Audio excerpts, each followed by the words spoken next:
সবার প্রতি আন্তরিক প্রীতি ভালোবাসা শুভেচ্ছা জানাচ্ছি। চতুর্থ শ্রেণীর ছাত্রছাত্রীরা, তোমাদেরকে আমি সংক্ষিপ্ত প্রশ্ন এখন বা সঠিক উত্তরটি খাতায় লেখো সেগুলি করাচ্ছি। তাই তোমরা গত পাঠটা খুব একটা দেখো নাই, যাই হোক পরীক্ষার সামনে এটি দেখলে কিন্তু তোমাদের অনেক উপকার হবে। এটি শিখা একান্ত প্রয়োজন। তাই যাই হোক আমি আজকে আবার তোমাদের যে 2023 সালের পরীক্ষায় কী আসছিল সেই প্রশ্ন অনুযায়ী দেখাইছি। আজকে আমি ওই 2023 সালের পরীক্ষারই প্রশ্নেরই সংক্ষেপেও লেখো উত্তর দাও, সেটা আমি প্রশ্নটা দেখাচ্ছি। আমরা তাহলে প্রশ্নের দিকে তাকাই এবং উত্তরটা আমরা বলি। আমাদের কি আছে দেখি। নিচে প্রশ্নগুলি উত্তর সংক্ষেপে লিখো। এখানে লেখছে 1 2 3 4 5। আপনাদের 5টা সংখ্যা থাকলে প্রথম দুটা করে 1000, 71,025 আছে। এখন সংখ্যাটিতে একের স্থানীয় মান কত? তাই আমরা প্রথমটা ধরি একক, তাই না? তারপরটা দশক, তারপরটা শতক, তারপরটা হাজার, তারপর উজুত। তো একের স্থানীয় মান একের এক দিয়ে তারপর কটা সংখ্যা আছে? 3টা সংখ্যা। তাহলে এক দিয়ে 3টা সংখ্যা দিলে 1000 হবে। তাহলে 2-এর করটা কি কি লিখবা? একের স্থানীয় মান হলো 1000। এক দিয়ে পরে যে কটা সংখ্যা থাকে সে কটা শূন্য। তারপর খড়টা আমরা কীভাবে লিখবো? কথায় লিখো। 1 2 3 অর্থাৎ একক, দশক, শতক, হাজার, অযুত, লক্ষ, নিযুত, কুটি আছে। কুটিতে গেলে একটা করে কুটি, মানে 8টা সংখ্যায় 1 2 3 4 5 6 7 8। কুটি মানে 8টা সংখ্যা। তা 8টা সংখ্যা কুটিতে গেলে একটা করে 9টা সংখ্যা যায়, তো 2টা করে কুটি হইতো। তো এখানে একটা শুধু কুটিতে গেছে, তাহলে একটা সংখ্যা কুটি, তাহলে 6 কুটি। তারপর 6 কুটি যদি জায়গা 1 2 3 4 5 1 2 3 একক, দশক, শতক, হাজার, অযুত, লক্ষ, নিযুত, একক, দশক, শতক, হাজার, অযুত, লক্ষ, নিযুত। নিযুতের ঘরে গেলে আবার 2টা ঘর লক্ষ হয়, তাই 6 কোটি 75 লক্ষ। 6 কোটি গেল, এবার 75 লক্ষ গেল, এই শুরুটা কিন্তু 12 পড়ে গেল। 2000, 2000, কারণ 5 নম্বর ঘরে কোনো সংখ্যা নাই, তাই 2টা ঘর হাজার হইব না। 2000, তারপর হইল 8 3 83, শহর ঘরে কিছু নাই। তাহলে এটা গেল 6 কোটি 75 লক্ষ 2083। তোমরা এটা লিখে দিও, আমি লিখতে গেলে সময় চলে যাবে। তাহলে কত এটা? 6 কোটি 75 লক্ষ 2083। 5 অঙ্কের ক্ষুদ্রতম সংখ্যার আগের সংখ্যাটি লেখো। আমি এইগুলি তোমাদের অনেকবার পড়াইছি যে 5 অঙ্কের ক্ষুদ্রতম সংখ্যার আগের সংখ্যাটা হবে 4 অঙ্কের বৃহত্তম সংখ্যা, আর 4 অঙ্কের বৃহত্তম সংখ্যা পরের সংখ্যাটি হয় 5 অঙ্কের ক্ষুদ্রতম সংখ্যা। তা 5 অঙ্কের ক্ষুদ্রতম সংখ্যা আগের সংখ্যাটি হবে 4 অঙ্কের বৃহত্তম, মানে 4টা 9 হবে। আবার 6 অঙ্কের ক্ষুদ্রতম সংখ্যা আগের সংখ্যাটি হবে 5 অঙ্কের বৃহত্তম, মানে 5টা 9। এখানে বলছে 5 অঙ্কের ক্ষুদ্রতম সংখ্যার আগের সংখ্যাটি, তাহলে 4 অঙ্কের বৃহত্তম, মানে 4টা 9 হবে। বিয়োজন 8506, বিয়োগফল 4717, বিয়োজ্য কত? আচ্ছা, আমরা বিয়োজন, বিয়োজ্য, বিয়োগফল এটা আমি বলে দিছি। তাহলে সপ্তম আমরা বিয়োজনটা হলে বড় সংখ্যা থাকে, বিয়োজনের থেকে আমরা বিয়োজ্যটা বিয়োগ করে বিয়োগফল পাই। তাই বিয়োজনের থেকে যদি আমরা বিয়োজ্য বিয়োগ করে বিয়োগফল পাই, আবার বিয়োজনের থেকে বিয়োগফল বিয়োগ দিলে বিয়োজ্য পাই। তাহলে বিয়োজনের থেকে যদি আমরা বিয়োজ্য বিয়োগ দিই, তাহলে এখানে কত হয়? বিয়োজন আছে 8506, বিয়োজনের সবচেয়ে বড় সংখ্যা। তাহলে এখানে আমরা বিয়োগফলটা বিয়োগ করি 4717। তাহলে কত? 2716 হইব 9 এলে। দেখো 7 8 8 9 10 11 12 13 14 15 16। আমরা জানি এক ব্যাস কম হইলে 9 হয়। হাতে হইলে 1 2 আছে 10 হইব 8 হইলে। হাতে হইলে 1 8 আছে 15 হইব 7 হইলে। তোমরা গুনে আনবা, পারো তোমরা গুনতে। 4 আছে 5 আছে 8 হইব 3 হইলে। তো 3789 হইব। ঠিক আছে, এটা বিয়োজ্য হবে। বিয়োজ্য হলো কত? আমি এভাবে লিখতে পারো, অন্যান্য লিখে উঠে তো বাইরে যদি লেখো, এটা এভাবে দিলেও হবে। নাইলে বিয়োজ্য কত? 3 7 8 9, অথবা এই নদী তো হবে। আচ্ছা, আবার আমরা দেখি। 2টি সংখ্যার যোগফল এত, একটি এত হলে অপরটি কত? 2টি সংখ্যার যোগফল কইয়া একটা দিলে অপরটা বাই করতে গেলে আমাদের বিয়োগ করতে হয়। 2টি সংখ্যার যোগফল এত, একটি এত হলে অপরটি কত? তাইলে আমরা এটা বিয়োগ করলে পেয়ে যাবো। আর লেখা এটা করার খুব একটা দরকার নাই। 2টি সংখ্যার যোগফল এত, তাহলে আবার একটি এত, অপরটি, সুতরাং অপরটি বলে এখন দরকার নাই। তুমি তাহলে 2টা সংখ্যার যোগফল 7 আর 2 0, তাতে একটা সংখ্যা হলো 5320, অর্থাৎ 7,820 সাথে 5 সাথে বিয়োগ করো, 0,0 5 হলে 5,000 সাথে 2 হলে 2,500। তুমি নম্বর দিয়ে 2,500 লিখে দিল হবে, বুঝতে পারবে, বিয়োগ করে দেখাই দিবা। বা উত্তর, এই যে উত্তর দেখতে পারো, হ্যাঁ 2,5 দরকার নাই, অন্যান্য করে তুমি ফলটা বসাই দিতে পারো। তাহলে আমরা ও পর্যন্ত করলাম। এবার চরটা দেখি, এত এত সংখ্যা দুটি যোগফল কত, তাই দুটোর সময় যোগফল কত যোগ করে দেখবা, তা যোগ করলেই তো পারা যায়, তাই না? 300, আমরা কিন্তু জানি 364 না, এটার সাথে যদি আমরা এটা বিয়োগ করি 3,8,0,4, তাহলে আমরা এটা 4 সংখ্যা তো এটাই দিকে পড়বো।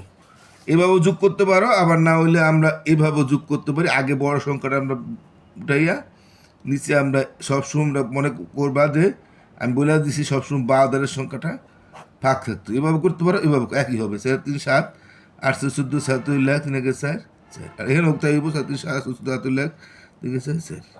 আমরা এভাবে যোগ করতে পারি, উপরে 3 সংখ্যা উঠে নিচে 4 সংখ্যা উঠে, কিন্তু 12 যে কোনো বাড়তি সংখ্যা 12 এসে বলবো।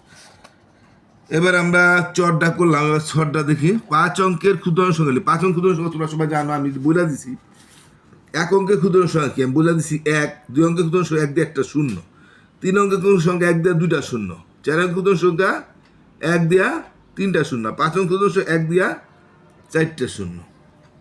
5 অঙ্কের ক্ষুদ্রাংশ সংখ্যা হলো 1 দিয়া 4টা শূন্য। আর বর্ধিত জোড়ে যদি আমরা করি, 6 অঙ্কের বৃহত্তম শূন্য কি? 6 অঙ্কের বৃহত্তম 6টা নয়, 7 অঙ্কের বৃহত্তম 7টা নয়, যত অঙ্কের বৃহত্তম ততটা নয়। 5 অঙ্কের বৃহত্তম 5টা নয়, 6 অঙ্কের 1 অঙ্কের বৃহত্তম 1টা নয়, 2 অঙ্কের বৃহত্তম 2টা নয়, 3 অঙ্কের 3টা নয়। এটা আমি বলে দিচ্ছি তোমাদের, যত অঙ্কের বৃহত্তম ততটা নয়। তো 6 অঙ্কের বৃহত্তম 6টা নয়। তাহলে আমরা জহরটা দেখি, গুণক কাকে বলে? গুণক কাকে বলে?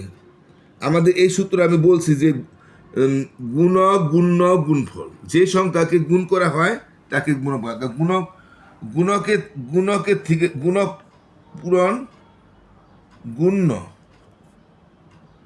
না সরি, গুণ্য গুণ যত গুণ্য পূরণ গুণক সমান গুণফল। করেছিলাম, হ্যাঁ, তাহলে গুণ্য পূরণ গুণক গুণফল। তাহলে এটা আমরা তাহলে গুণক কোনটা? যে সংখ্যা দিয়ে গুণ করা হয় তাকে গুণক বলে। যে সংখ্যা দিয়ে, তাহলে আমরা জহরটা কি লিখবো? যে সংখ্যা দিয়ে গুণ করা হয়, গুণ করা হয় তাকে গুণক বলে।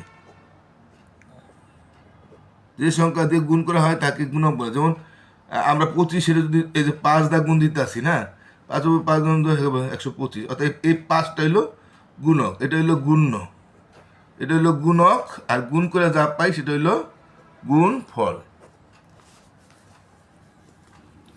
তাহলে আমরা বুঝতে পারলাম যে গুণক হইলো যে সংখ্যা দিয়ে গুণ করা হয় তাকে গুণক বলে। যদি বলতো গুণ্য কাকে বলে, যে সংখ্যাকে গুণ করা হয়, মানে যে সংখ্যাটা উপরে এই যে এই সংখ্যাটা গুণ করতে আসি না, এই যে সংখ্যাকে গুণ করা হয় তাকে গুণ্য বলে। আর যে সংখ্যা দিয়ে গুণ করা হয় তাকে গুণক। আর গুণ করার পর যে সংখ্যা পাওয়া যায় তাকে গুণফল বলে। ইয়রটা কি বলছে? 50 টাকার 100টি নোটে কত হয়? 50 টাকা 100টি নোটে 100 50 গুণ দাও, তাহলে 5,000 টাকা হবে। যেমন 5 অক্ষে 5, আর এই 2 শূন্য 130, মোট আমি বলছি সংখ্যাটা পূরণ করে শূন্য দিয়া দিলে হয়ে যায় 5,000 টাকা। হ্যাঁ, 50 টাকা 100 হয় 5,000 টাকা। এক মাসের আয় 1200 টাকা হলে, এক মাসে আয় 1200 টাকা হলে 8 মাস আয় কত? তো 1 মাসে আয় 1200 টাকা, তা 12 মাসে 12 গুণ দিবা। তো তুই লেখা করতে পারো, লেখা করলে করবা যে 1 মাসে আয় হলো, 1 মাসে আয় কত? 1200 টাকা। তাহলে 8 মাস আয় কত? তো 1200 8 দা পূরণ দিবা, একটা দেবে সেটা গুণ হয়। তা 8 শূন্য 0, 8 শূন্য 0, 8 দোকানে 16, 6 হইল 1, 8 অক্ষে 9, তো 96, 9,000, হ্যাঁ 600 টাকা। ঠিক আছে, 9,600 টাকা। নিঃশেষে বিভাজ্য হলে ভাজ্যনীয় সূত্রটি কত? যে নিঃশেষে বিভাজ্য হয়, হ্যাঁ, নিঃশেষে বিভাজ্য হলে ভাজ্য নির্ণয় সূত্র, ভাজ্য নির্ণয় সূত্র হইলো নিঃশেষে বিভাজ্য হলে মানে ভাগশেষ নাই, তাই না? তাহলে ভাজ্য হইলো ভাজক পূরণ ভাগফল, আর নিঃশেষে বিভাজ্য হলে আবার যোগ ভাগশেষ থাকতো, কিন্তু এখানে যে যোগ ভাগশেষ দরকার নাই, কারণ এর নিঃশেষ বিভাজ্য হলে ভাজ্য, তো ভাজ্য হলে ভাজক পূরণ ভাগফল। তা ডটটা কি কইছে? 165 সমান এখানে ভাজক কত? আমরা যে সংখ্যা দিয়ে ভাগ করি সেটাকে ভাজক বলে না, তাহলে 55 দিয়ে ভাগ করতেছি, তাহলে 55 ভাজক, ঠিক আছে? 55 দিয়ে ভাগ করতেছি। যদি কত ভাজ্য কত, তাহলে 165 ভাজ্য, না সরি বলেছে, হ্যাঁ। আর যদি কত ভাগফল কত, তাহলে ভাগফল 3 হইতো। তাহলে ভাজক চাইছে 55 ভাগ, কারণ 55 দিয়ে ভাগ করতেছি। তারপরে ডটটা কি আছে দেখো, যার দুটি প্রান্তবিন্দু আছে তাকে কি বলে? হ্যাঁ, যার দুটি প্রান্তবিন্দু আছে তাকে বলে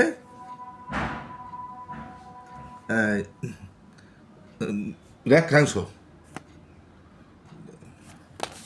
যার দুটি প্রান্ত কি, যার দুটি প্রান্তবিন্দু তাকে কি বলে? রেখাংশ। রেখাংশ প্রান্ত পারো, রেখার রেখ, একের রেখা অনুচ্ছ, তাহলে রেখাংশ।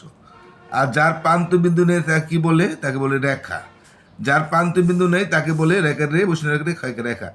90 ডিগ্রি সমান কোণকে কি বলে? 90 ডিগ্রি সমান কোণকে বলে সমকোণ।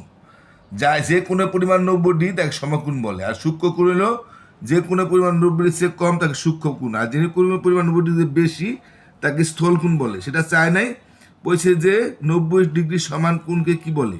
তোমরা দিবা 90 ডিগ্রি সমান কোণকে সমকোণ বলে। তা ঠিক আছে, আজকের মতো আমরা এখানে শেষ করি। আমরা আবার কালকে পাঠ দিয়ে দেবো, প্রতিদিনই আমি পাঠ দেবো।